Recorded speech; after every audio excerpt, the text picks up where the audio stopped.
बूट हल्ला प्रकरणावर सरन्यायाधीश भूषण गवई यांनी प्रथमच प्रतिक्रिया दिली। एक भुला हुआ अध्याय म्हणत या प्रकरणाला महत्त्व देण्याची गरज नाहीये अशी प्रतिक्रिया सरन्यायाधीश गवई यांनी दिली।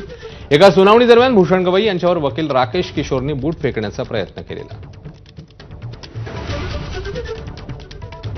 तर सरन्यायाधीशांवर बूट फेकणाऱ्याची राष्ट्रवादी शरद पवार पक्षाचे खासदार निलेश लंकेंनी दिल्लीमध्ये भेट घेतली आहे।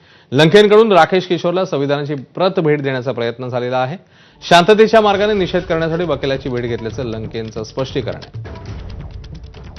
डॉक्टर बाबासाहेब आंबेडकरांनी जे संविधान निर्माण केलं ते संविधानाचं संरक्षण करण्याचं काम एक त्या ठिकाणी सरन्यायाधीश गवई साहेब करत असताना त्यांच्याबाबत जो अवमान घडला, त्या ज्या कृती घडलं त्याचा शांततेच्या मार्गाने निषेध व्यक्त करण्यासाठी मी आता त्या वकिलांना भेटलो।